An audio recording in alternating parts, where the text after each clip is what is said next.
عورت کو کیا پہننا چاہیے؟ کچھ برس قبل میری ملاقات ایک مصری لڑکی سے ہوئی۔ اس نے جرمنی میں حجاب پہننا ترک کیا تھا۔ میں جاننا چاہتا تھا کہ اس نے سر ڈھانپنے کی اس روایت کو کیوں چھوڑا۔ میرا خیال یہ تھا کہ شاید وہ مصر میں ایک قدامت پسند معاشرے سے نکل کر آنے کے بعد جرمنی میں شاید شخصی آزادی کا فائدہ اٹھا رہی ہوگی اور اسی لیے اس نے حجاب کو اتار پھینکنے کا سوچا ہوگا، مگر اس سے بات چیت میں معاملہ بالکل الٹا نکلا۔ اس کا کہنا کچھ یہ تھا کہ میرا تعلق مصر میں ایک نہایت لبرل خاندان سے تھا اور ہمارے گھر کا ماحول کوئی مذہبی نہیں تھا، مگر ایک دن میرے والد میرے پاس آئے، کہنے لگے کہ جب تم یونیورسٹی جاتی ہو تو مجھے فکر ہوتی ہے۔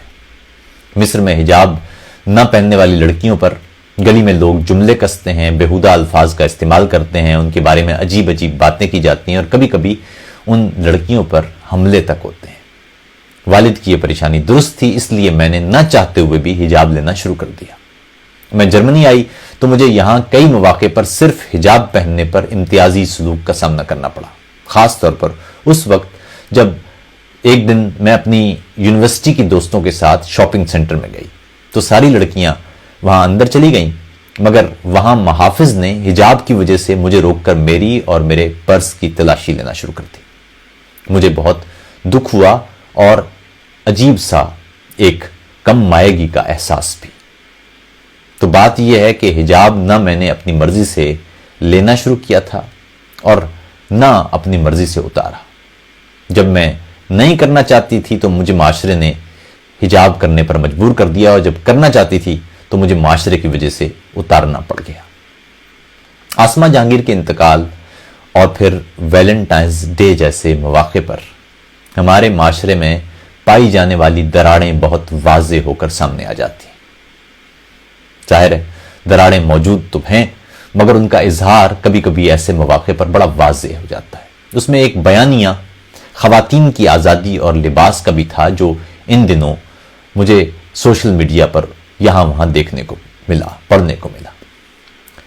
ایک خاص طبقہ ہے جو اپنی نگاہ میں درست لباس تمام خواتین پر نافذ کرنا چاہتا ہے۔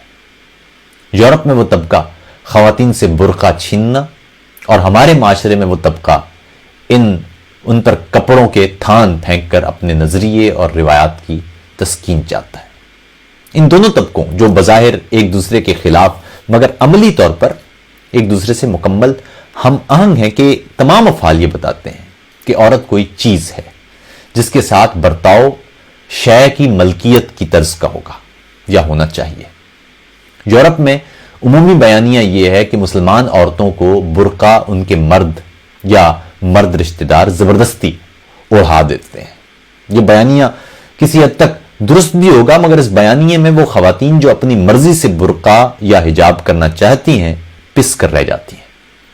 اسی طرح ہمارے معاشرے میں اگر کوئی خاتون جینز پہن لے یا کوئی اور غیر روایتی لباس پہنے تو اس پر بھی عمومی انداز سے ایسے ہی جملے سننے کو ملتے ہیں۔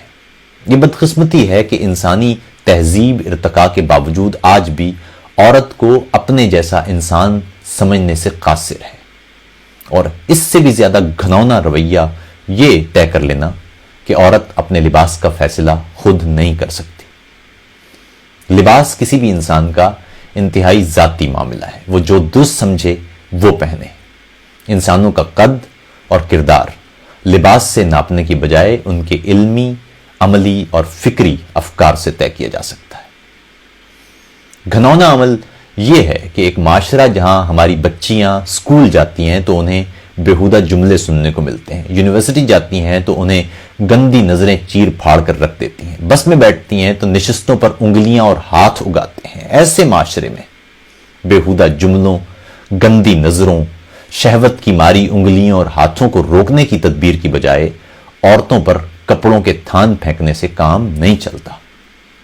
ہم ایک ایسا گھناؤنا معاشرہ بنتے جا رہے ہیں جہاں ہمارے بچے اور بچیاں اسکولوں اور مدرسوں تک میں محفوظ نہیں، جہاں ہماری گلیاں اور چوراہے ان کڑی جملوں کی بازگشت سے گونجتے رہتے ہیں، جہاں دیواروں پر لکھے اشتہارات ہماری جنسی گھٹن کی کہانیاں چیخ چیخ کر سناتے ملتے ہیں، اور جہاں وہ ہوس اپنی بد کرداریوں کو جواز دینے کے لیے فلاں ملک میں بھی تو یہی ہوتا ہے کہ گردان کر کے ایسی کسی بھی بات پر یا ایسے کسی بھی معاملے پر وطن کے تشخص کو نقصان پہنچنے کا نعرہ لگا دیتے ہیں، اور ٹھیک ایسے لمحے میں ہماری کسی بہن کے چہرے پر تیزاب پھینک دیا جاتا ہے، کسی بچی کو کاری کر دیا جاتا ہے، کوئی لڑکی ونی ہو جاتی ہے، کہیں ماں یا باپ یا بھائی کا قصور اس کے برہنہ جسم پر لکھا جاتا ہے، کہیں جائیداد کے تنازع پر اس کے بدن چھید دیے جاتے ہیں، کہیں قرآن اور درخت سے شادی کر کے اس سے زندہ رہنے کے فطری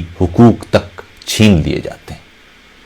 تعفن زدہ معاشرے کا بنیادی رویہ یہی ہوتا ہے کہ وہ اپنے گھنونے کرتوتوں پر نگاہ ڈالنے کی بجائے اپنے جیسے کسی اور بدبودار رویے کا حوالہ اٹھا لاتا ہے۔